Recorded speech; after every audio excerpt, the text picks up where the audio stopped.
بسم اللہ الرحمن الرحیم حامدا و مصلیا اما بعد منصب حکمیت پر جلوہ افروز حکم صاحبان جامعہ کے مؤقر اساتذہ کرام اور رفقائے بزم، آج میں آپ حضرات کے سامنے ایک ایسا موضوع، ایک ایسا عنوان، ایک ایسا نظریہ انشاءاللہ بیان کرنے کی کوشش کروں گا جو اختلاف سے بالا تر ہے۔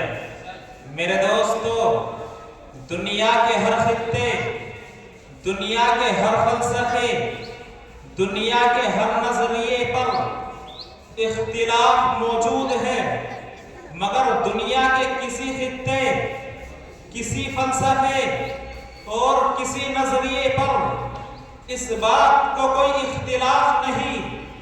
آپ کو دنیا میں ایسے لوگ بھی مل جائیں گے جو خدائے واحد کا انکار کرتے ہیں، آپ کو دنیا میں ایسے لوگ بھی مل جائیں گے جو آسمانی کتابوں کا انکار کرتے ہیں، آپ کو دنیا میں ایسے لوگ بھی بے شمار مل جائیں گے جو قبر اور حشر کا انکار کرتے ہیں، مگر آپ کو دنیا میں کوئی بھی ایسا شخص نہیں ملے گا جو اس چیز کا انکار کرتا ہو۔ وہ چیز کیا ہے؟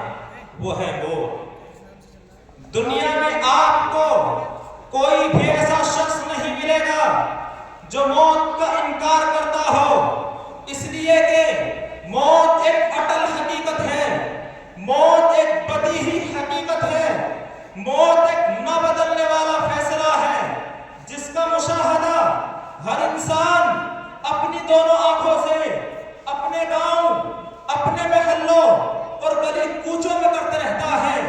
ہر شخص کو اس بات پر یقین ہے کہ ایک نہ ایک دن موت آئے گی اور دنیا کے تمام منصوبوں کو خاک میں ملا کر رکھ دے گی۔ ہر شخص کو اس بات پر یقین ہے کہ جب موت آنے کا وقت آئے گا تو وہ آ جائے گی، نہ تو اسے بادشاہوں کے قلعے روک سکتے ہیں اور نہ بلندوں والا عمارتیں۔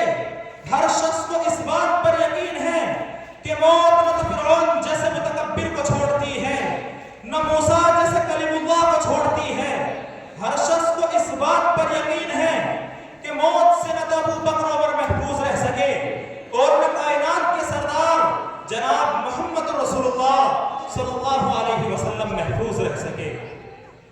نبی ہے تو موت آئے گی، ولی ہے تو موت آئے گی، عالم ہے تو موت آئے گی، کتب و ابدال ہے تو موت آئے گی، بادشاہوں کے محلوں میں زندگی بسر کرنے والا ہے اسے بھی موت آئے گی، گھاس پھوس کی جھونپڑیوں میں زندگی بسر کرنے والا ہے اسے بھی موت آئے گی۔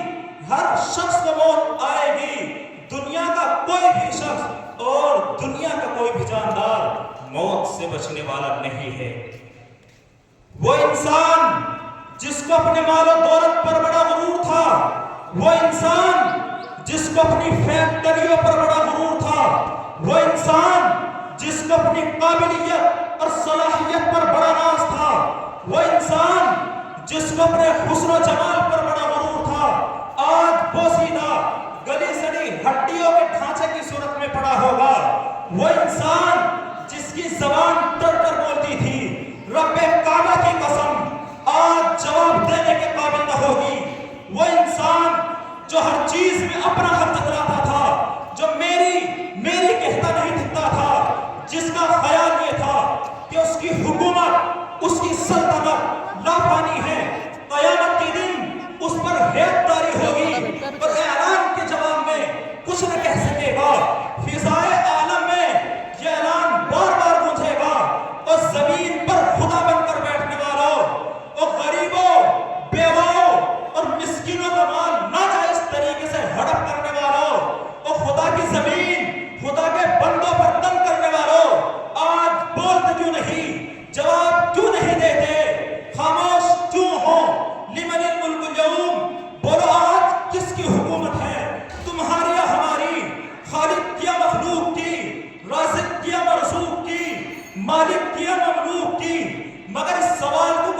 ساتھ دینے والا نہ ہوگا، زمین اور آسمان تھرا رہے ہوں گے، پھر اللہ تبارک و تعالیٰ خود ہی فرمائے گا للہ الواحد القہار، آج اس اکیلے اللہ کی حکومت ہے جو زبردست و غالب ہے۔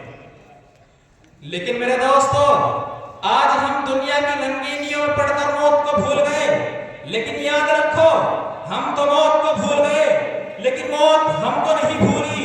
موت ہر وقت اعلان کرتی رہتی ہے کہ مجھے بھول جانے والوں ذرا سنو، انا الموت انا الموت، میں موت ہوں میں موت ہوں، انا الموت الذی افرق البنات والامہات، میں موت ہوں جو ماں اور بیٹیوں کے درمیان جدائی ڈال دیتی ہوں، انا الموت الذی افرق بین الاخ والاخوات، میں موت ہوں جو بھائی اور بہنوں کے درمیان جدائی ڈال دیتی ہوں اور تم کو ڈھونڈ لیتی ہوں چاہے تم مضبوط قلعے میں کیوں نہ ہو۔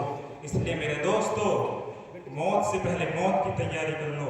اللہ تعالیٰ ہم سب کو مرنے سے پہلے موت کی تیاری کرنے کی توفیق عطا فرمائے۔ وما توفیق الا باللہ۔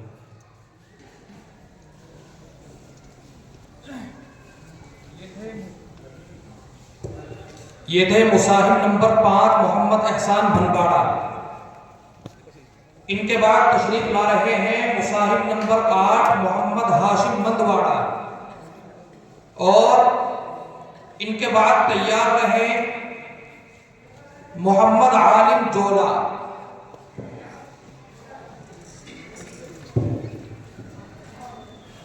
الحمد لله كفى وسلام على عباده الذين اصطفى، أما بعد فأعوذ بالله